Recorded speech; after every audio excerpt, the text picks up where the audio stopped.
Picture the ancient times, long before modern delivery rooms, sterile surgical tools, or epidurals. Childbirth was one of the most intense, defining moments of human survival. When a pregnant woman went into labor thousands of years ago, how did her community handle it? First, she was never alone. Anthropological and ethnographic studies of traditional foraging societies reveal a deeply communal event. Female kin, experienced mothers, and early midwives gathered around to support her. They provided vital emotional encouragement, physical endurance, and generational wisdom. This cooperative safety net was a core part of human evolution. But what about the physical environment? Women typically sought out protected private spaces like natural rock shelters or caves. These areas offered stable temperatures and security from external hazards. Inside, they prepared clean areas using natural items like soft animal hides, moss, and woven plant fibers. When active labor began, posture was everything. Unlike the modern hospital practice of lying flat on a back, ancient women instinctively used upright positions. They squatted, knelt, or leaned forward against supportive structures or helpers. Biomechanically, these upright postures allowed gravity to assist delivery and opened up the pelvic space significantly. Movement was encouraged.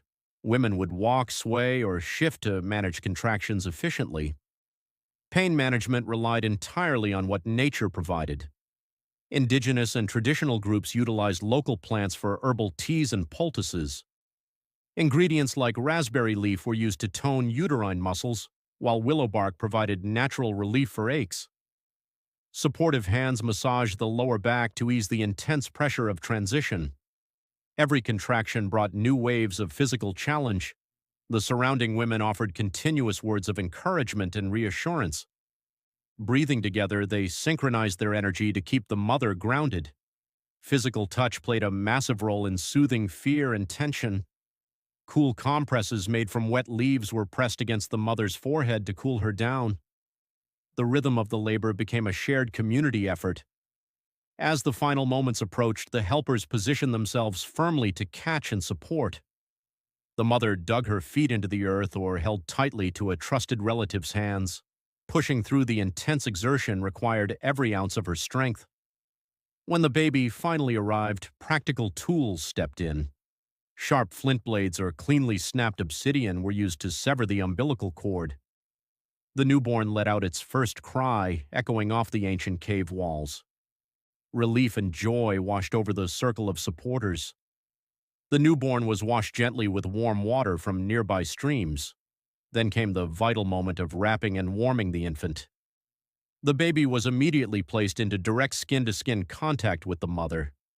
This body heat regulated the infant's temperature and initiated early nursing. Rituals and ceremonies often followed, welcoming the infant into the community fold as a sacred rite of passage. Elders murmured traditional blessings to protect the child's spirit. The placenta was respectfully buried or handled according to deep-rooted cultural beliefs. Care for the new mother continued long after the delivery was complete. She was fed nutrient-rich broths and healing foods prepared by the group. For days, she rested while others took over gathering and domestic duties. Childbirth in the ancient world was undeniably dangerous, fraught with high stakes.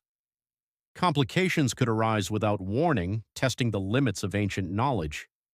Yet it showcased the incredible resilience of human mothers.